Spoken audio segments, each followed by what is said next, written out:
function earlier in the day, so going high tech. Thank you for coming out despite of the weather and all the warnings, and everyone's been talking about that all tonight. Devil boats, green dragons, mosquito boats. These are just a few of the names, mostly with expletives removed, that were referred to as the American torpedo boats by sailors of the Axis powers. They feared the possibility of the attack, sudden jerking collision, torpedoes in the night. They were the terror of the night. These boats fought action they may have shot down the first plane at Pearl Harbor.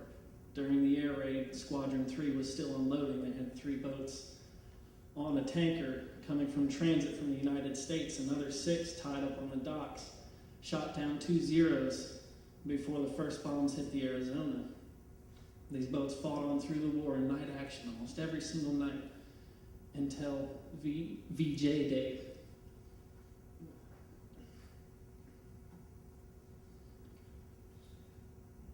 Their fear was justified. The sign of a PT operating an area was absolute silence, only the muffled rumble of their engines, which at 2,000 yards is an easy thing to hear as a destroyer cuts through the water or a German F-lighter moves up the coast, attempting to move supplies. These boats fill a great need with coastal defense forces. They weren't a deep water ship. They were a planing boat. And their story starts down here in New Orleans and on the East Coast at the Elko boat yards. These were unique Navy craft, designed to be between 70 and 80 feet long. Wooden boats, not plywood boats. A lot of people call them a plywood boat. They were actually made out of planking, mahogany planking. Plywood wouldn't have stood up to the punishment that these type of boats take. The story of American PT boats starts with the British-designed motor torpedo boat. The forerunners were fast steamships from the 1870s, relatively fast. They were known to go 18 knots, which was quick for sailing ships at the time, but the idea was there, a fast-moving, smaller ship that could deliver some sort of punch. Most European navies continued to experiment with boats of these types with not really much success because they were trying to use hulls that were displacement hulls, larger ships that sat lower in the water. They didn't have the power and they didn't have the technology to make things lighter. But come around World War I, the British began to develop racing boats. Everybody likes to go fast, so these guys figured out a way to do it. They started creating boats that would ride along the surface of the water, planing hull. They were called hydroplanes then, and there's a next step in the evolution called a step plane. But they were able to increase power with aircraft engines, lightweight aircraft engines, due to the creation of flight. So you've got a lot happening between 1900 and especially the 1920s as these guys begin to create faster hulls that ride on top of the water. And then as most, especially Europeans, but most people tend to do, they figure out a way to use something to their advantage. You've created something that's a lot of fun, but most people tend to say, let's put a gun on it. So you've got the development of the torpedo as well, simultaneously happening. And they begin to realize that you can put a small, lightweight craft that's cheap to build, relatively easy. You can put a weapon on it that runs itself and can knock out a ship that costs millions to develop. This is the concept. An anti-capital ship weapon developed from these guys wanting to go very fast. The first boats developed by the British were called coastal motor boats, CBMs. They're roughly 40 to 50 feet in length. They could make 30 to 40 knots on water, which is roughly 40, 45 miles an hour, which is pretty impressive for the time and for someone being on the water. However, these boats couldn't handle open seas. Rough pounding, a lot of chop, you could throw them around, especially being wood construction, you can break them pretty quickly. So they begin to think about it more. They need to add more length to make it seaworthy, but they need to keep it small to keep it fast. They want to have a hydroplaning hull, but it can't take choppy surf, so it gets slammed around. Plus, you've got this weapon that's a torpedo quite heavy. American torpedoes during the Second World War were about 2,000 pounds. They were pretty serious weapons. So they needed to strike a balance between all of these. That's when the step plane was developed.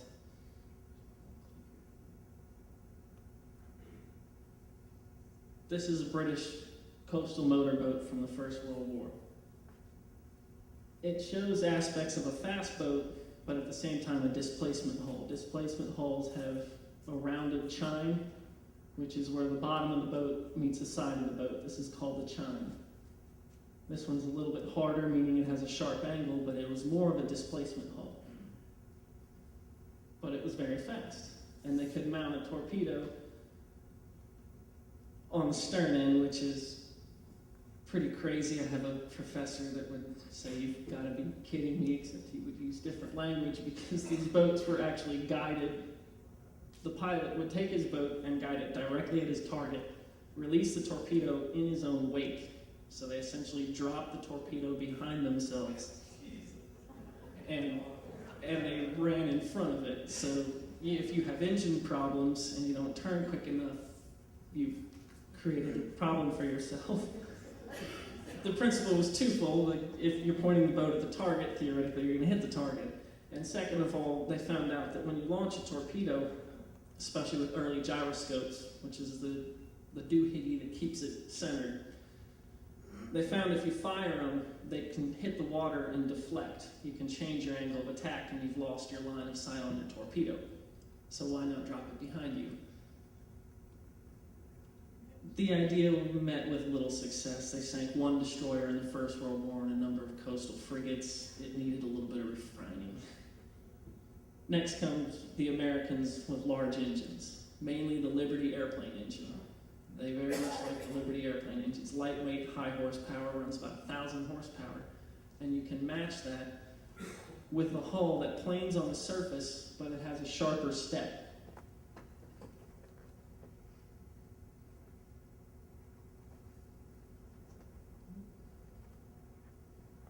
It has a sharper step on it.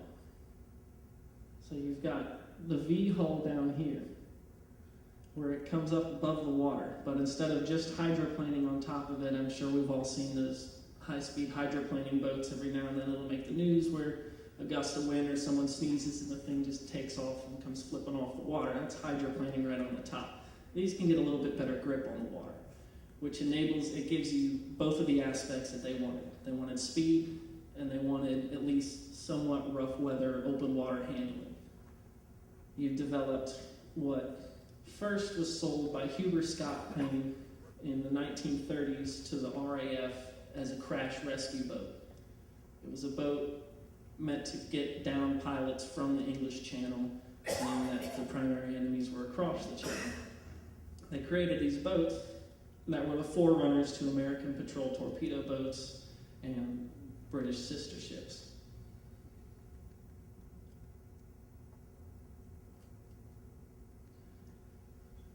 Once they made these crash boats, they said, "Hey, let's put more torpedoes on them." That first experiment went okay in the First World War. Now they've got new things.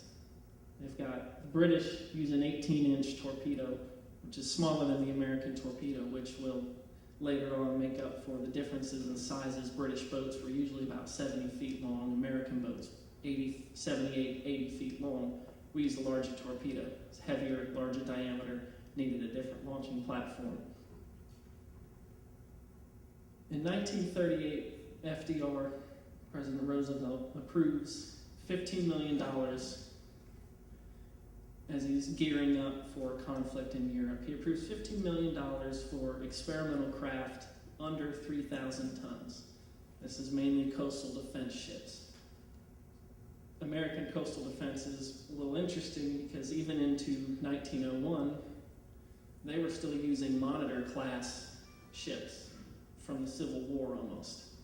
Flat ship riding at the waterline with a turret on top of it. These were their coastal defense forces. They were meant for rivers and shallow water. And then you've got the step to destroyers, tin cans, which are bigger, deeper draft, that can't get in close. So they approved $15 million for a design contest, essentially, which is launched in 1938. They 110-foot sub-chaser, 70-foot motor torpedo boat, and a 58-foot motor torpedo boat design. It's just a design contest. They didn't award any contracts off of it, but ideas began to flow. It was the beginning of the development. From this, Elko, the electric boat company in Bayonne, New Jersey, they purchased PT-9 from the British with a promise from the U.S. Navy that it will be bought back by the Navy once Elko has taken it apart, looked at it, designed their own boat. This is where the transition from American boats, or British boats, to American boats begins. But this is also where the difference between our own Higgins Industries begins. Elko boats followed the British designs. They were faster in a straight line, they could handle heavier chop. Higgins had originally contracted to build two 70-foot Scott plane boats for the British. Classic Higgins style. He throws it out, says, this thing's a piece of junk, let's make my own boat. Makes it longer, it fits American torpedoes, performs better. We'll get back to that. After 2 or 3 years of just mellowing out, they do the designs, people talk. That's really about all that happens. Elko begins to develop a number of smaller boats. They hold the plywood derby, which is where a lot of people begin to assume that because these boats were in the plywood derby, that they're made out of plywood. This was it was a joke in some circles, but it was a serious thing because they decided to prove what torpedo boats were capable of. This was a 190-mile high-speed run made on the East Coast near Connecticut. It was meant to be run at full speed. It involved runs on open water, tight turns, coming back under full combat load. So they had to have all their weapons aboard, weights affecting everything. From this, you have Elko comes out on top, running at 42 knots. A Higgins boat comes in second, running at 41 knots. They begin to realize this is a pretty decent weapon. It gets pushed into development. Because of the plywood derby, you have the standardization of American torpedo boats. Which brings us to PT-305. PT-305 is essentially the hull that Higgins developed off of PT-9, which was just on there.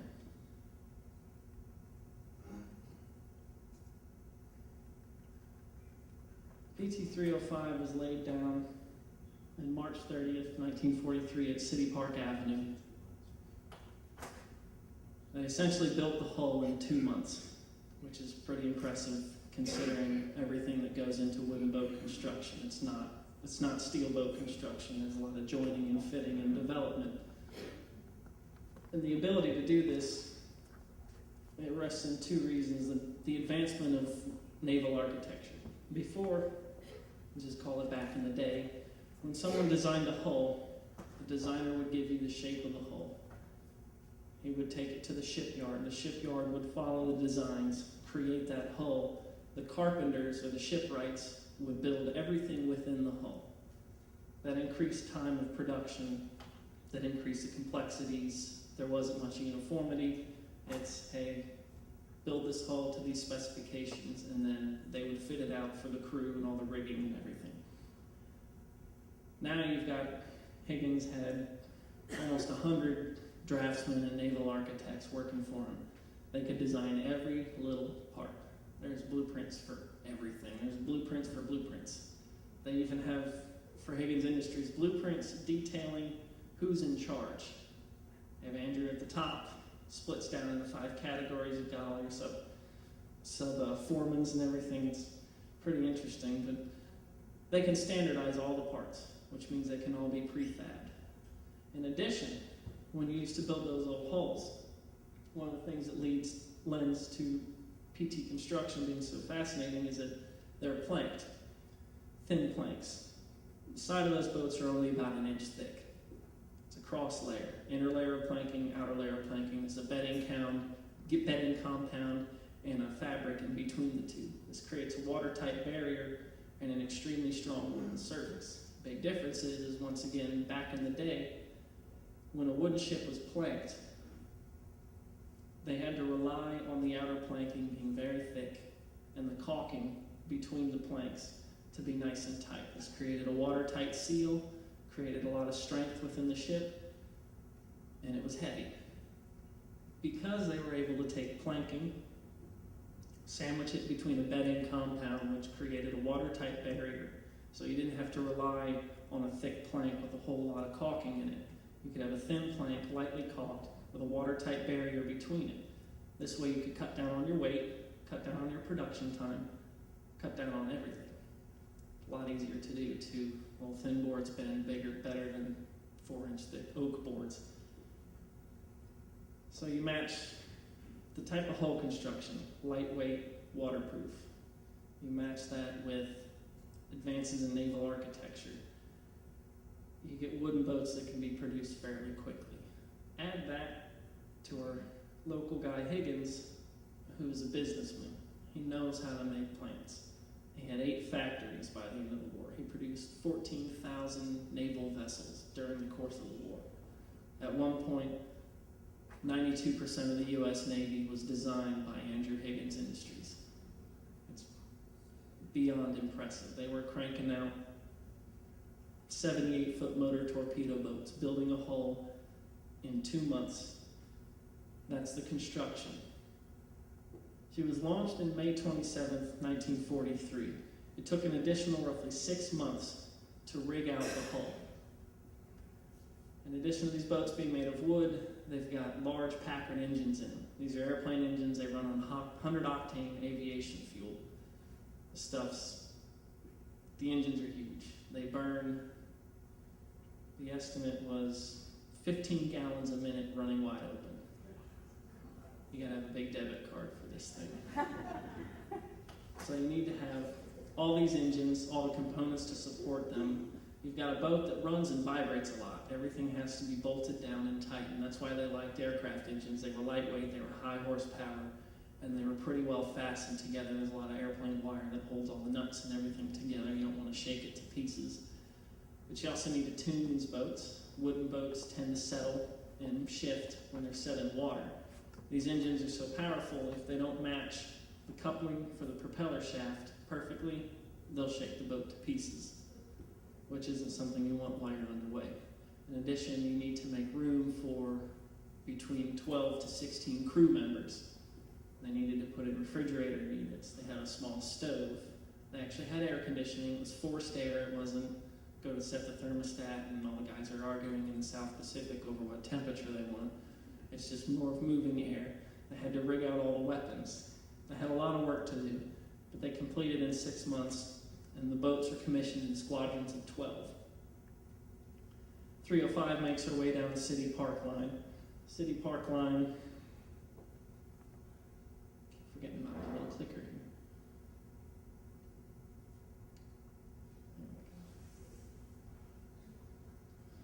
It was a moving assembly line. It wasn't exactly a Model T, it was a little bit bigger, weighed about 56 more tons.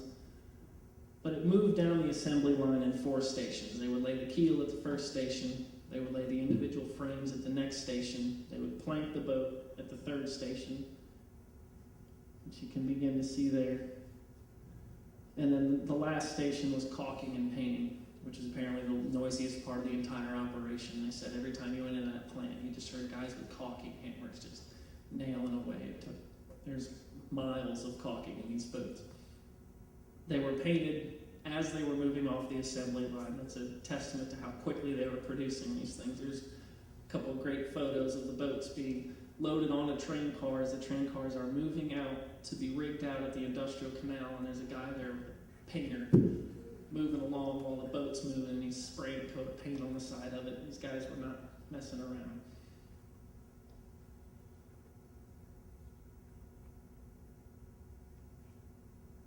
The entire boat was laid out framed, so it was completely empty in the middle, which created a great working space, and that'll come into play with the restoration talk in a minute. These guys were ship carpenters. They had power tools, they had electric tools, they were big tools, but they also used a lot of hand tools. I mean, these guys had blueprints, but they could make changes on the shop floor, because this is the type of work that You can't just walk in off the street and start doing it. Oh, and the screws this guy's putting in, there's about 12,000 of them on the outside of a regular PT boat, in addition to roughly 32,000 copper rivets to hold all those planking together on the sides. Once they were completed, they were taken out to Industrial Canal or Bayou St. John, lifted in the water, and that's where they sat for those remaining 6 months as they were being completed. The engines were installed, they were test run, they were taken to the municipal yacht yard on Pontchartrain, and they were commissioned into the United States Navy in batches of 12.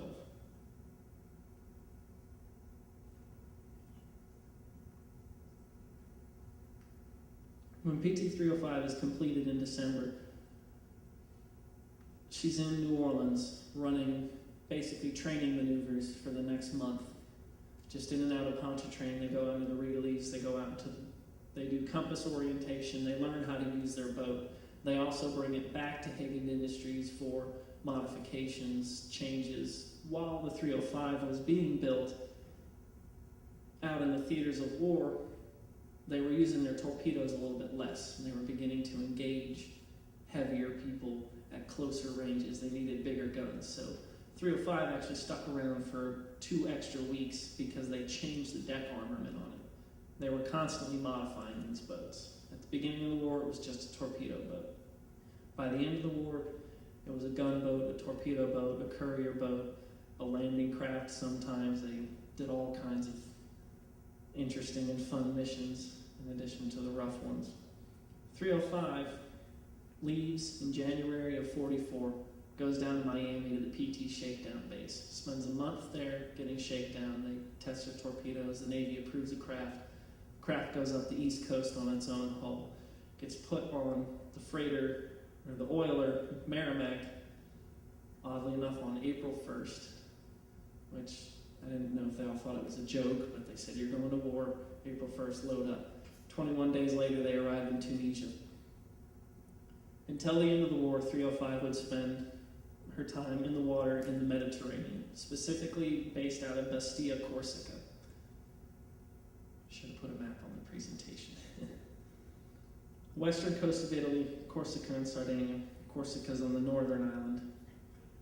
She runs out of Corsica to the southern coast of France, western coast of Italy, even down into North Africa, carrying out all kinds of missions. She's got 2 confirmed kills of German F-lighters, which were 170-foot barges, basically like a barge you see going upriver. They were thinner, and they outgunned the PT. They mounted 2 or 3 88s, 2 or 3 40 millimeters, a handful of 20 millimeter guns. These were heavily armed, and they were made out of steel, going against wooden boats. That's why they needed to upgun the PTs. That's one of the many reasons. She does war patrols every other night from May of 44 until the end of the war in 45. Her last patrol was in April of 45. 305 was called the Sudden Jerk by her crew. She also had another name, the Barfly, but we don't have pictures of that yet. We just today actually found the son of a just past crew member who has more pictures for us while she's being commissioned in New Orleans. So.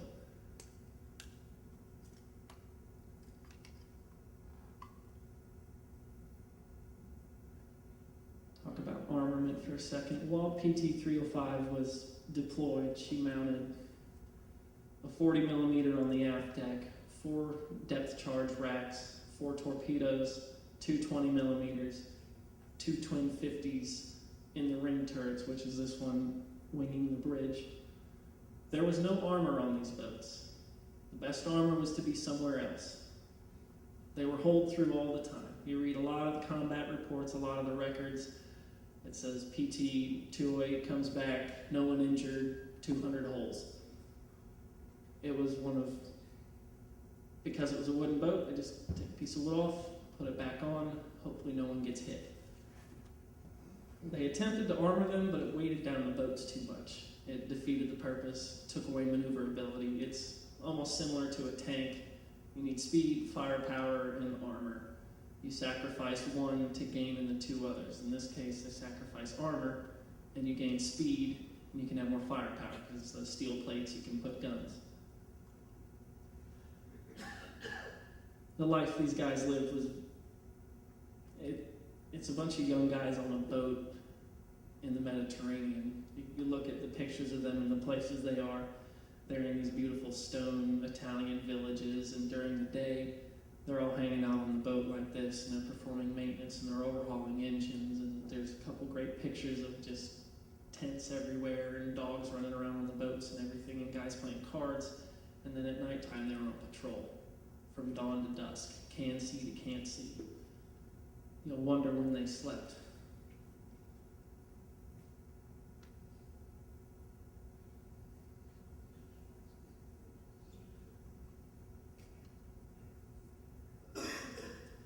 I have the battle reports for this boat.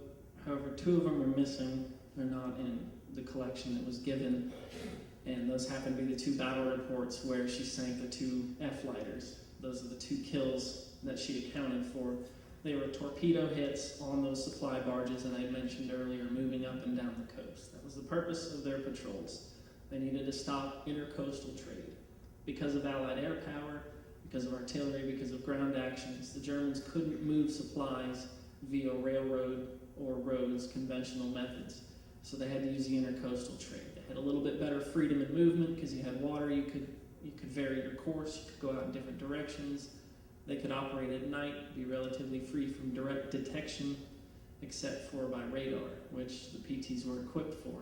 PTs could run shallow, they could run over most mines, not all of them. That way they could engage these guys close to the shore, cut off the supply routes.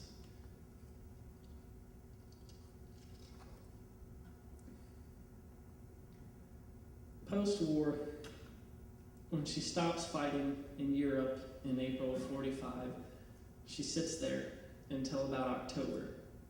They load her back on a ship, comes back to New York Harbor to be refitted for duty in Japan. They begin making slight modifications to it. They start taking the deck off. They put self-sealing fuel tanks, which these boats didn't have. Another one of the very dangerous things about them, the gasoline was quite combustible. They didn't have armored tanks. They didn't have self-sealing tanks. You got a hole punched in it, the gasoline fills the boat up. You don't even have to think too hard before a spark catches it, and wham. They had 3 boats disappeared in an orange ball. It was the last anyone ever saw those boats. 2 of them were during they were just fueling malfunction. It's actually so dangerous that officers often were the only guys that would fuel the boats. They would get all the enlisted men and they'd say, just get off the boat, get out of the way, we'll sit here and fuel the boats up. After the war, someone had the bright idea to cut 13 feet off the stern and turn it into an oyster boat. So what once went 41 knots would be happy to make 4. They put a diesel engine in it, they chopped the stern off, they messed with the profile of the boat, and that's how she came into our hands. From the 70s, when the last business transaction we have so far, she was under the same owner as an oyster boat until 2000, floating in the water. Actually made her own hull until 2000, which is pretty remarkable. It's only 11 years ago. Just pull out of the water. A group attempts to restore her out of Texas, down there at the battleship in Houston. They run out of money. The museum acquires the boat in 2007. The crew, this is most of them, it's all local volunteers. We have local academics, engineers, lawyers, lots of lawyers. We've got carpenters, a shipwright, cabinet makers, steel workers, anyone you can imagine, anyone that can lend a hand, whether they're completely skilled in a trade or they've never seen a saw before. They come and help. I've talked to a number of Higgins plant employees, and this crew has built 2 landing craft already. Both are on display at the museum right now, the LCVP and the LCPL. They know Higgins style construction. They know what they're doing. They laugh the entire time they're doing it. It's a great site. We'll talk about that in a little while.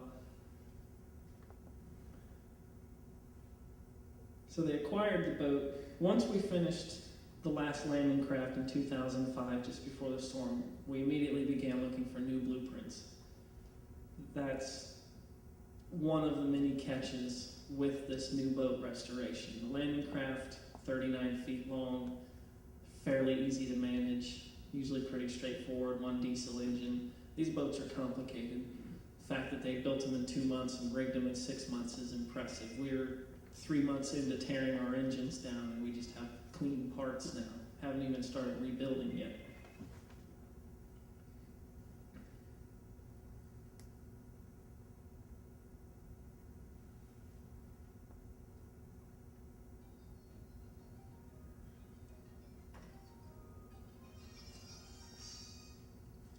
When we acquired PT305, she was on a cradle that was too small. It was like a 10-inch hot dog on a 2-inch bun. It was sagging off the front, it was sagging off the back. It had been sitting out of the water in humidity out in Texas. It had been traveling, it had been shaking. It was kind of in the condition of a wet paper bag. It was in the shape of a PT boat. It was sagging. This is one of the many problems we have to tackle with the restoration. It's one of the more complicated aspects. We have blueprints. However, there wasn't just one type of boat produced during the war. Higgins was always tweaking it, always developing and advancing it. There's 3 distinct hull types: there's a 71 class, a 294 class, and a 625 class. They're all Higgins 78-foot boats, 20-foot 3-inch beam, 56 tons combat load, but their hulls are shaped differently. They were attempting to speed the boats up and eliminate the wake. That was the one thing that really hurt PTs. They couldn't operate during the day because you could spot their wake from so far away. They were very vulnerable to airplane attack, specifically multiple groups of airplanes, which I guess would be bad for anything. So we have plans for a number of different boats. We need to sort through what plans apply to our boat and what plans don't. An earlier plan doesn't necessarily apply to the new boat. A very new plan doesn't apply to the old boats. They were changing things. And because of the prefabricated nature at the plant, the way the plant worked, when they were operating on one set of blueprints that shot of the city park line, there was a mill above it. They made every single part, brought it downstairs, handed it to a guy on the floor who went and put it in its spot. When they changed the design, they go up to the lofting room, they change the design in the mill, and then they bring those down to the boat. So no Higgins boat is exactly the same unless it's in the same squadron, which we found out our boats were different too. So the lesson is you need to take measurements off of the boat. The problem is the boat's sagging, the boat's out of shape, it needs to be put back in place. And this is just the basic wood structure. We spent 2 years sorting through blueprints. There's roughly 1,200 sheets of blueprints. They're about 4 feet tall. Some of them are 10 feet long. The average size, roughly 5-6 feet long. They're huge. They detail everything, but we still haven't found everything.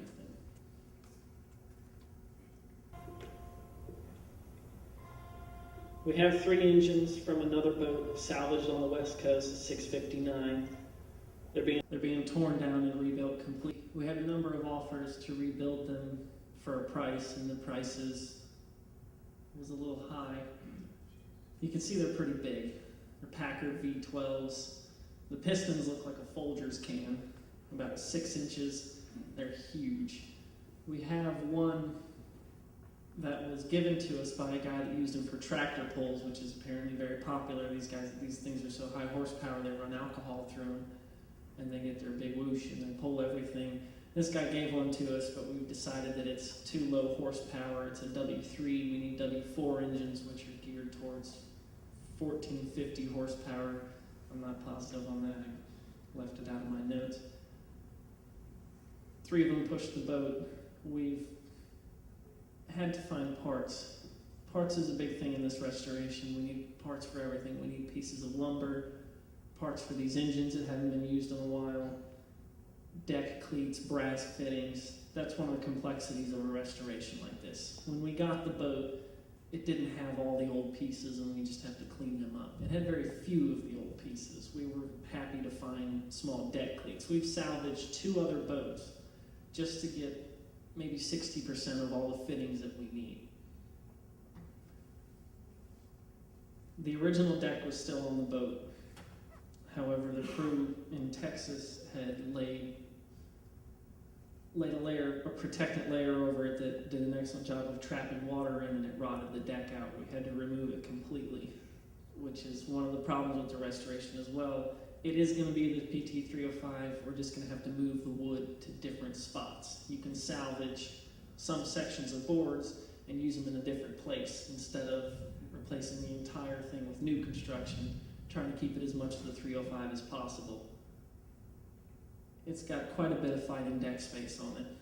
The only obstruction on that would be the chart house, this is the engine room hatch. Chart house is right there. Takes up a small space. It's squatted down in the deck, halfway high. You saw I guess you didn't see pictures earlier of the guys sitting in it. We'll go back to that. We've had to remove the entire deck because we need to get to the understructure.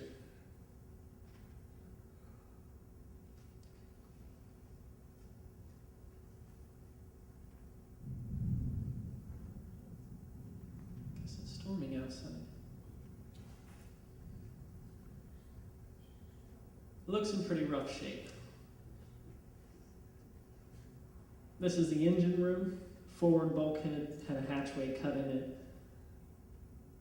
This is what I'm talking about here on the side. These ribs, there was aluminum gusset plates here in the corners that reinforced the structure. They rotted out. They were aircraft aluminum, not marine aluminum. Metallurgy was a little different then. They didn't stand the test of time as well. The bottom of these boards have been eaten away. They don't work as well. But we're able to splice new wood onto there or take these and move them to a different place where they actually match the height. We can keep it the PT-305. You can very easily just, not cheaply, but easily order a pile of lumber and rebuild a boat and then slap the 305 sticker on top of it. This is a complete restoration. We want the boat to be in original condition with as much original boat as possible, which is hard sometimes. You can see most of the bulkheads are fairly well deteriorated.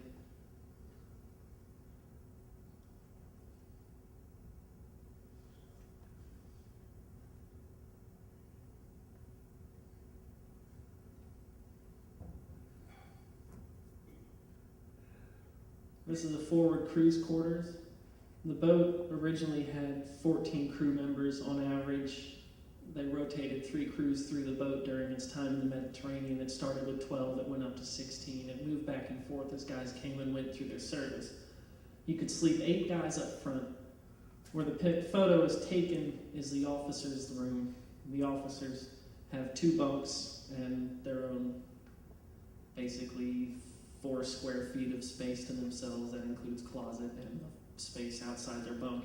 And then the compartment before the lazarette. The lazarette is the last room in a boat on the stern. The compartment before it slept an additional 4 guys for when it was needed and when it wasn't. And those guys slept next to the ammunition. Space is very limited. The officer's head bathroom for landlubbers was between 2 700-gallon fuel tanks. It was a tiny space, little toilet, 1,400 gallons of fuel on the sides of you. It's not a comfortable place. Probably doesn't smell good, and that's not because of the head, that's because of the gas.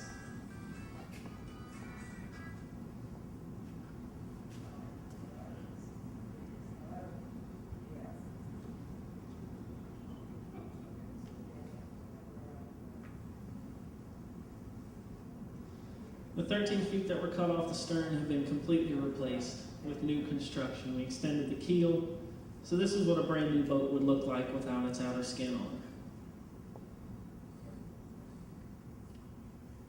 Aluminum gussets in the corners reinforce it, because they found in the first boats that they ran without aluminum gussets here, when they ran them out on Pontchartrain, that's PT 5 and 6, the early British boats, they broke all the ribs along the bottom of the boat. So they decided aluminum gussets in the corners and lamination. They took a piece of wood, took a piece of lumber, 1.25 inches thick. They glued 1/4 inch plywood to each side of it, creating a sandwich essentially, and they made a beam out of wood. This is another thing that takes a lot of time and a lot of money in the restoration. You have to make blanks for every single one of these ribs, oversizing, because they're all at an angle, and the angle is constantly changing. So you need to make a blank. You have to set the glue. You have to glue the 2 pieces to the outside. You let it set for 12 hours, come back, stencil your pattern on it, cut it out, place it in the boat. There's about a million bolts that go into this thing. Each head here, this gusset right here takes about 10 bolts. And there's bolts all the way across. Everything's cross-braced. It's braced, it's attached to everything in every little way.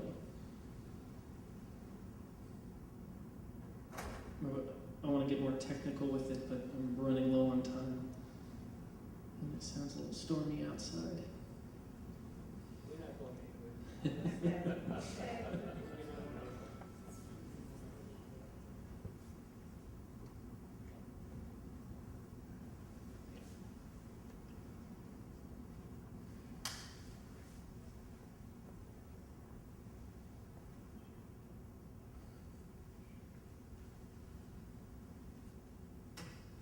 That's all I had, pictures of the restoration.